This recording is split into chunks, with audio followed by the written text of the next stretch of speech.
Astronotlar, insanlı uzay programlarında uzay araçlarını komuta eden, pilotluk yapan ya da sadece ekip üyesi olan kişilere denir. Astro, gezegen, yıldız ve uzay gibi anlamlara sahip. Natsa, denizci anlamına geliyor. Kasım 2016 itibariyle 36 ülkeden toplamda 552 kişi 100 kilometre ve daha ötesine çıkmıştı. Uzaya çıkmak nasıl bir şeydi? Şüphesiz uzay tehlikeli ve hata affetmeyen bir yer. Yer çekimsiz bir ortamda zaman geçirmek tuhaf bir his olsa gerek. Bunu deneyimleyen astronotlar dünyaya döndüklerinde uzayın bedenlerine verdiği zararı daha iyi görebiliyorlar. Japon astronot Norishige, Uluslararası Uzay İstasyonu'nda sadece 3 hafta geçirmişti. Dünyaya döndüğünde 9 santimetre uzamış olduğunu açıkladı. Bu çok yüksek bir sayıydı. Norishige daha sonra yanlış bir hesaplama yaptığını, sadece 2 santimetre uzadığını itiraf etti. Yer çekimi yoksa omurganın üstündeki yükün yok olması sebebiyle omurga düzleşir ve üst gövde uzayabilir. Uzayda 6 ay veya daha fazla zaman geçiren astronotlar 5 santimetreye kadar uzayabiliyorlar. Ancak dünyaya geldikten sonra eski fiziksel özelliklerine geri dönüyorlar. Dünyanın atmosferi tarafından korunmaya alışık olan bedenlerimiz uzayda büyük tehlikelerle baş başa kalıyor. Yer çekiminin olmayışı, radyasyona maruz kalma ya da hapsolma. Hepsi birer işkence gibi. Bu yüzden astronotlar en iyi fiziksel durumda olmalıdırlar. Bir uzay gemisi veya uzay giysisindeki teknolojiler sizi koruyabilir. Size solunabilir hava, içilebilir su ya da acil ihtiyaçlarınızı sunabilir. Ayrıca sıcaklığı ve basıncı normal düzeylerde tutabilir ve vücudun atık ürünleriyle de ilgilenir. Ufak meteorlar veya radyasyon bu giysinin içindeyken size zarar veremez. Ancak o olmadığında işler değişir. Mikro yer çekiminin olduğu bu tür bir çevre vücudu 3 şekilde etkiler. Propriosepsiyon kaybı, sıvı dağılımındaki değişiklikler ve kas iskelet sisteminin bozulması. Uzay beyninizde bile değişiklikler yapar. 2017'de yapılan bir çalışmada uzay yolcularının beyinlerinin konumu ve yapısında değişimler yaşandığı saptandı. Daha uzun uzay yolculukları yapanların beyinlerinde ise daha büyük değişimler yaşanmıştı. Yer çekimsiz ortama uyum sağlamaya çalışan beyindeki gri madde duruma göre ya artıyordu ya da azalıyordu. Bu uzayda omurilik sıvısının yer değiştirmesiyle ilgili olabilirdi. Bedendeki sıvıyı aşağı çekecek yer çekimi olmadığında yüz şişer. Bu da beynin konumunun değişmesine ya da sıkışmasına neden olur. Geçen sene de bu sefer NASA ilginç bir açıklama yaptı. Uzay görevleri sırasında insanlarda gizli halde bulunan virüsler aktif hale gelebilir. Vücudunuzda doğal olarak yaşayan mikroorganizmalar uzay istasyonu gibi kapalı ortamlarda insandan insana daha kolay aktarılabiliyor. Bu yüzden stres hormonu seviyeniz yükselebilir, bağışıklık sisteminiz değişebilir. Bu da alerjilere ve diğer hastalıklara karşı sizi daha duyarlı bir hale getirebilir. Gelecekteki uzay görevlerinde astronotlar daha fazla riskle karşı karşıya kalabilir. Uzay boşluğundaki en büyük tehdit oksijen ve dış basınç eksikliğidir. Buna dondurucu soğuklar ve radyasyon da eşlik eder. Ama her şey bunlarla sınırlı değildir. Yüksek enerjili fotonlar ve atom altı parçacıkları hücresel mutasyon ve yıkım yaratabilir. Uzay istasyonları hayalinizde nasıl canlanıyor bilmiyorum. Ama bu yapılar her 90 dakikada bir yörüngede dönüyorlar.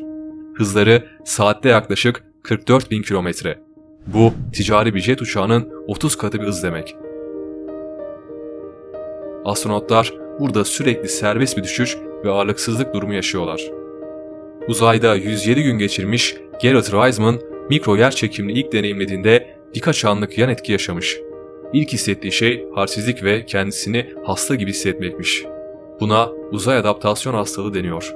Nedeni ise beyinde yatıyor.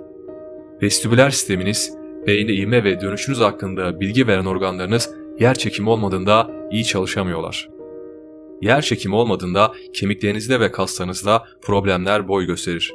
Yaşlı insanlar yılda %1 ile 1,5 oranında kemik kaybı yaşar. Ay'a giden bir astronot ise kemik yoğunluğundan %1'ini kaybeder. Uzayda yüzmek çok fazla çaba gerektirmez ama bu iyi bir şey değildir. Çünkü kaslar kuvvetini ve dayanıklılığını oldukça çabuk kaybeder. Ayrıca mineral kaybı da yaşarlar. Uzaydaysanız her gün egzersiz yapmalısınız. Uzay istasyonunda görev yapanlar neredeyse her gün 2 saat spor yapıyorlar. Çünkü ne kadar çok direnç egzersizi yaparsanız kemik ve kas kaybınız o kadar az olur. Hatta bunu durdurabilirsiniz. Yerçekiminin olmayışı bedendeki birçok alanı kandırabilir. Yerçekimi sıvılar aşağı çekmediği için sıvılar vücutta toplanır ve bu da vücudunuzun çok fazla su taşıdığını düşünmesine neden olur. O yüzden astronotlar çok fazla tuvalete çıkarlar. Bu da onların susuz kalmasını ve böbrek taşı geliştirmesine neden olabilir. Sıvı değişimi çok önemlidir. Normalde bacaklarınızda olması gereken kan göğsünüze dolup onu şişirebilir, sadece orasıyla da kalmaz, oradan yüzünüze ulaşır ve yüzünüz de şişer. Uzay istasyonlarında görev yapan astronotların fotoğraflarına bakarsanız biraz kilo almış, şişmiş olduklarını görebilirsiniz. Burada her şey bir anda bulanıklaşabilir. Optik sinirde şişlikler oluşabilir, korneada kıvrımlar belirebilir ve en acısı da neyin neden olduğunu, nasıl durdurulacağını bile bilemezsiniz. Uzayda kalbinizin çok fazla kan pompalamasına gerek yok. Yani hantallık yapabilir. Fakat günün sonunda bu hantallığı onun küçülmesine ve sizi kötü etkilemesine neden olur. Uzay bir darbeyi de bağışıklık sistemine vurur. Yerçekimi eksikliği hastalıklarla mücadelede çok önemli bir rol oynayan T hücrelerinin işlevinin azalmasına yol açar. Uzayda dünyada maruz kaldığınız radyasyonun 10 katından fazlasına maruz kalırsınız. Uzay istasyonundaki astronotlar atmosferin çok üstünde, manyetik alanın ise altında. Manyetik alandan büyük bir koruma elde edebiliyorlar. Bazen gözünüzü kapattığınızda küçük şimşekler görürsünüz. İşte bunlar bazı radyasyonların gözünüze çarpması ve fotonları salıvermesinin bir sonucudur. İstasyondaki yapay koruma astronotları ölümcül radyasyondan korur ama sonraki yaşamlarında kansere ve diğer hastalıklara karşı duyarlı hale getirebilir. Uzayın belki de en zorlu yönlerinden biri hapsolma ve tecritin getirdiği psikolojik etkilerdir.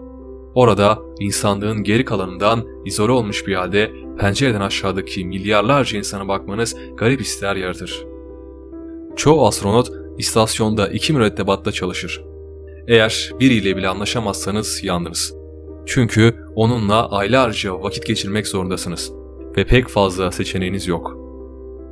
Çalışmalar uzun süre küçük bir alanda hapsolmuş insanlarda davranış sorunlarının yaşanılmasının kaçınılmaz olduğunu gösteriyor. Uzayda uyku döngüsü de yok. Her şey değişiyor. Bu da uyku bozukluklarına neden olup bedene daha fazla stres yüklüyor. En garip olaylardan biri de zaman algısı olabilir. Çünkü sadece 1,5 saatte dünyayı dolaşıyorsunuz. Yani her 45 dakikada bir güneş doğuyor ya da batıyor. Pencereden dışarıya bakıp saatin kaç olduğunu bile anlayamıyorsunuz. Mars, üzerinde çok fazla kafa yorduğumuz, yeryüzünde koloni kurmak istediğimiz, hakkında filmler çekip kitaplar yazdığımız bize en yakın ikinci gezegen. Tabi koloni fikri daha çok hayalperestlerin bir isteği. Fakat uzay istasyonu bile bir insanı bu kadar etkileyebiliyorken Mars'ı hayal etmek bile zor geliyor. Mars kendi içinde uzay istasyonundan çok daha fazla tehlike barındırıyor. Daha yüksek seviyelerde radyasyon, değişen yerçekimi alanları ve çok daha uzun olan seyahat süreleri. Bunlar insan vücudu ve zihni üzerinde olumsuz etkiler yaratabilir. Mars'a uzay araçları indirdik ama oraya inen uzay araçları değil de biz olduğumuzda hiç tahmin etmediğimiz tehlikelerle karşı karşıya kalabiliriz. Mars'ta dünyanın yerçekiminin yaklaşık 1/3'ünü deneyimleyeceğiz. Geri döndüğümüzde ise dünyadaki yerçekimine alışmak biraz zamanımızı alacak. Bu tahmin ettiğinizden çok daha zor. Mekansal yöneliminizi, baş-göz ve el-göz koordinasyonunuzu, dengenizi ve hareketinizi etkiler. Muhtemelen hareket hastalığı yaşarsınız. Aslında NASA'nın bir başka gök cismine yerleşme gibi bir düşüncesi yok. Bu daha çok özel şirketlerin hayali. Çünkü gama ışınları nasıl etkiler yaratır, ağır iyonlar vücut dokusuna ne gibi zararlar verebilir gibi soruların yanıtlarını çok iyi bilmiyoruz. Uzaydaki radyasyon, dünyada deneyimlediğimiz radyasyon türlerinden çok daha farklı. Dünyayı çevreleyen manyetik alanlar ve dünya atmosferi bizi güneş ve kozmik radyasyon etkilerinden koruyor. Apollo 11 mürettebatı 22 saat ay yüzeyinde kalmıştı. Geri dönüş vakitleri geldiğinde Başkan Nixon, "Kaderimizi değiştirmek, barışçıl bir keşif yapmak için Ay'a gidenlerin Ay'da huzur içinde öleceklerini söylemişti." Olası kötü bir senaryoda evlerinden 384 bin kilometre uzaktaki bu astronotlar dünyanın mavi parıltısına bakarak kalan günlerini geçireceklerdi. Kendimizi roketlere emanet ettiğimiz günden bu yana 14'ü NASA astronotu olmak üzere 18 insan kaybettik. Bu aslında beklenenden düşük bir sayıydı. Çünkü uzaydaki riskler konusunda pek fikrimiz yoktu. Uzay istasyonlarında çalışanlar genelde uzay yürüyüş sırasında tehlikeye girerler. Mikro boyutta bir göktaşı elbiselerinde ufak bir delik açsa bile her şey sona erebilir. Astronotun 15 saniye içinde bilinci kapanacaktır. Donmadan önce boğulma ya da dekompresyon yaşayacağı için onun katilleri bu ikiliden biri olacaktır. Sadece 10 saniye uzay boşluğunda kalmak bile deri ve kandaki suyun buharlaşmasına neden olabilir. Vücutsa bir balon gibi dışa doğru genişler. En iyi ihtimalle birkaç dakika, hatta 2 dakika hayatta olma şansınız var. Tabii buna hayatta kalmak denilirse. Ama büyük ihtimalle ilk 30 saniyede akciğeriniz iflas eder ve felç olursunuz. Uzayı belki de binlerce yıl sonra tam anlamıyla öğrenebileceğiz. O günleri ise uzak torunlarımız deneyimleyecek. Videoyu beğendiyseniz lütfen abone olmayı ve bildirimleri açmayı unutmayın.